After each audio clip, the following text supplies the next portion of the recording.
হঠাৎ করেই প্রফেসর ইউনূস সরকারের নজিরবিহীন সিদ্ধান্ত, অকল্পনীয় সিদ্ধান্ত, সর্বোচ্চ মাত্রার কঠোর সিদ্ধান্ত। এবার খেলা হবে। কি ঘটতে যাচ্ছে দর্শক? এটা সুখবর, বিপ্লবীদের জন্য সুখবর। বাংলাদেশের গতি প্রকৃতি পাল্টে যাচ্ছে। অবাক করা ঘটনা, এবং এটা এক্সিকিউট হবে। দর্শক, আপনারা জানেন, আপনারা এই আলোচনা যখন শুনছেন তার একদিন পরেই শেখ হাসিনার ফাঁসির রায়। আমি শেখ হাসিনার বিরুদ্ধে মামলার রায় কথা বলি না, শেখ হাসিনার ফাঁসির রায়। কারণ শেখ হাসিনা যা করেছেন তাতে ফাঁসির বিকল্প কোনো সাজা হতে পারে না। শেখ হাসিনাকে যদি 1000 বার ফাঁসি দেওয়া হয় এবং তার লাশকে বারবার ফাঁসি দেওয়া হয়, তারপরও শেখ হাসিনা যে অপরাধ করেছেন সেই অপরাধে শাস্তি হয় না। কিন্তু বাস্তবতা তাকে একবার ফাঁসি দেওয়া যাবে। তো শেখ হাসিনার ফাঁসির রায়কে কেন্দ্র করে আওয়ামী ফ্যাসিস্ট গোষ্ঠী তো পালিয়েছে, কিন্তু তারা অবৈধভাবে যে টাকা উপার্জন করেছে সেই টাকার মাধ্যমে নাশকতা করছে, গাড়িতে আগুন দিচ্ছে, ককটেল নিক্ষেপ করছে, আরো বড় ধরনের নাশকতার প্ল্যান তাদের আছে। কিন্তু লজ্জাজনক যে বাংলাদেশের ইতিহাসে এত দুর্বল লকডাউন, এত দুর্বল হরতাল, একদম নিরুত্তাপ, অতীতে কোথাও কখনো দেখা যায়নি। এর মানে আওয়ামী লীগ কোনো দলই না, তাদের হরতাল অবরোধ হুমকি ধমকি এগুলো কোনো গুরুত্ব নাই। তবে হ্যাঁ, ওই যে কিছু টাকা আছে, ও টাকাও ফুরিয়ে যাবে, টাকা দিয়ে কিছু লোককে নামিয়ে দেয় যে ককটেল মারো, গাড়িতে আগুন দাও। এর বাইরে আওয়ামী লীগের কোনো কাজ নেই। এখন যতটুকু তারা নাশকতা করছে, 17 তারিখ আওয়ামী লীগের ইনভেস্টমেন্ট আরো বেশি। মনে রাখবেন, বাংলাদেশে কোনো আওয়ামী লীগ নেই। আওয়ামী লীগের লোকজন অ্যাটলিস্ট মানসিকভাবে তারা কেউ বিএনপি, কেউ জামাত, কেউ এনসিপি, তার সিদ্ধান্ত নিয়েছে কোন দলকে ভোট দিব, ভোট দেওয়ার সিদ্ধান্ত নিয়েছে। এর মানে আওয়ামী লীগ নাই, আওয়ামী লীগ দিল্লি। আর আওয়ামী লীগের নামে যা দেখতে পাচ্ছেন ওটা টাকার মাধ্যমে করানো হয়। এটা যে কেউ করাতে পারে। বাংলাদেশে যেহেতু বেকারত্ব আছে, জনগোষ্ঠীর একটা বিরাট অংশ আন্ডার পভার্টি লাইন, তাতে টাকা পয়সা দিয়ে যে কোনো কিছু করানো সম্ভব। আপনি আপনার ভিডিওতে দেখেছেন যে টাকার বিনিময়ে তারা এসেছে, নাম বলতে পারবো না, নাম বললে মেরে ফেলবো, আমাকে 8000 টাকা দিয়েছে, 5000 টাকা দিয়েছে, এরকম অনেক ঘটনা আছে। দর্শক, এই জায়গায় সরকার চূড়ান্ত সিদ্ধান্ত নিয়েছে। উই এক্সপেক্টেড ইট। সরকার অভিযান জোরদার করেছে, বিভিন্ন জায়গায় গ্রেপ্তার করছে, এটা তো আছেই। কিন্তু কি সিদ্ধান্ত নিয়েছে জানেন? ডিএমপি কমিশনার এটা স্পষ্ট করেছেন, বিশৃঙ্খলাকারীদের গুলির নির্দেশ ডিএমপি কমিশনার বলেছেন। এর আগে গুলির নির্দেশ দিয়েছিলেন সিএমপি কমিশনার। এবার বিশৃঙ্খলাকারীদের, কোন বিশৃঙ্খলাকারী? আওয়ামী নাশকতাকারীদের, যারা ককটেল নিক্ষেপ করতে আসবে, গাড়িতে আগুন লাগাতে আসবে, সরাসরি তাদের গুলির নির্দেশ দিয়েছে। এই সরকার এরকম কোন সিদ্ধান্ত 5 আগস্টের পর এখনো নেয়নি। আওয়ামী লীগ তো গুলি, ক্রসফায়ার, গুম এগুলো তাদের অঘোষিত নীতি ছিল, ঘোষণা ছিল না। কিন্তু এই সরকার ঘোষণা দিয়েছে, কারণ ফ্যাসিস্টদের বিরুদ্ধে এই ঘোষণা দেওয়া যায়। আওয়ামী লীগকে পেটানো যায়, এটা জায়েজ। আওয়ামী লীগকে হত্যা করা যায়। আমরা একসময় স্পষ্ট করে বলেছিলাম, জুলাই আগস্ট বিপ্লবের সময়, পুলিশ হত্যা করুন, পুলিশ থানা পুড়িয়ে দিন, সরকারি স্থাপনায় হামলা করুন, ক্লিয়ারলি বলেছিলাম। অতএব দর্শক, অনেক ক্ষেত্রে এগুলো করা যায়। আওয়ামী লীগ একটা পতিত ফ্যাসিস্ট সরকার। এটা 71 সালের পর আপনারা দেখেছেন যে মুক্তিযোদ্ধারা হাজার হাজার রাজাকারকে হত্যা করেছিল, কুপিয়ে খুঁচিয়ে নানানভাবে। তো এখন আওয়ামী লীগকে আমি বলছি না যে হত্যা করবেন, তাদেরকে পুলিশে দিবেন, তারা কিছু উত্তম মাধ্যম দিবেন, কিছু মব করবেন, ইট ইজ ভেরি জায়েজ। তো দর্শক, সরকার নিজেরাই সিদ্ধান্ত নিয়েছে, দেখা মাত্র গুলি, এতে খেলাটা জমবে।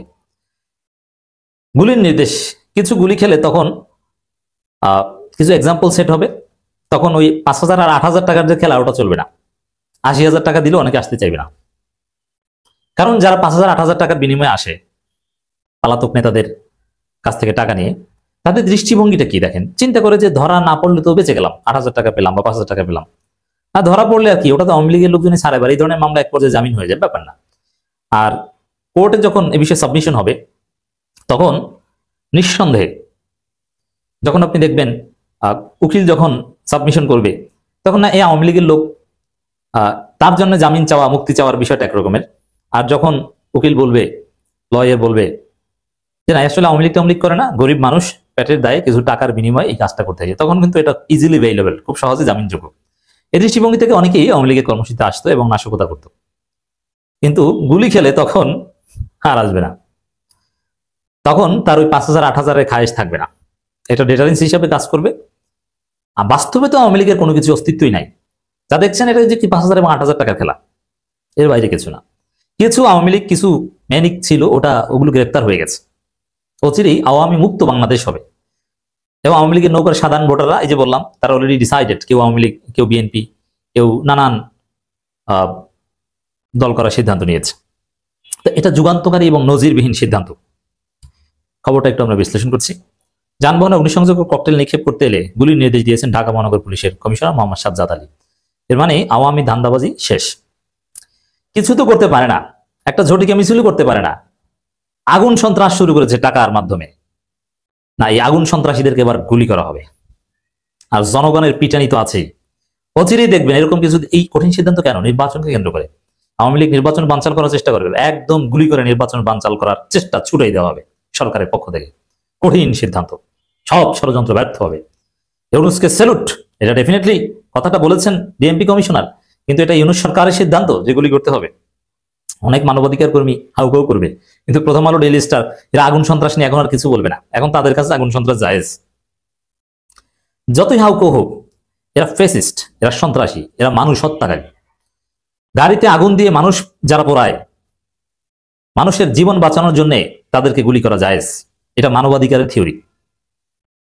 সেলফ ডিফেন্স এটা জায়েজ, অতএব এটা মানবাধিকার লঙ্ঘনকারী কোনো নির্দেশনা নয়। রোববার বিকেলে বেতার বার্তায় কমিশনার এমন নির্দেশনা দেন বলে জানান ডিএমপির অপরাধ বিভাগের নাম প্রকাশে অনিচ্ছুক একজন উপকমিশনার সহ 3 কর্মকর্তা। এর মানে একদম এটা হয়তো বা কোনো কারণে অস্বীকার করতে পারে, কিন্তু ঘটনা এটাই। অতএব আওয়ামী লীগের টাকা খেয়ে যারা এই আগুন দিতে যান, সরকার যদি এটা অস্বীকারও করে, ঘটনা এইটাই যে গুলি করবে ডাইরেক্ট। অতএব 5,000 8,000 টাকা গুলি করলে কিন্তু আপনার 80,000 টাকায়ও আপনি সুস্থ হতে পারবেন না পায়ে গুলি খেলে, আবার বেজাগায় গুলি খেলে মারাও যেতে পারেন। অতএব আওয়ামী লীগের ডাকে আর যাইন না। এ বিষয়ে জানতে চাইলে ডিএমপি কমিশনার বলেন, আমি ওয়্যারলেসে বলেছি যে কেউ বাসে আগুন দিয়ে ককটেল মেরে জীবনহানির চেষ্টা করলে তাকে গুলি করতে, এটা আমাদের আইনেই বলা আছে, ক্লিয়ার কথা। অতএব বাংলাদেশে আওয়ামী মুক্ত বাংলাদেশ আসছে, এটা নিয়ে তোলপাড় শুরু হয়েছে, চারদিকে ছড়িয়ে দিন। এবং শেখ হাসিনার রায় হবে, রায় কার্যকরও হবে, স্বরাষ্ট্র উপদেষ্টা বলেছেন। এবং আওয়ামী লীগ কিচ্ছু করতে পারবে না, গোপালগঞ্জ থেকে শুরু করে কোথাও কিচ্ছু করতে পারবে না।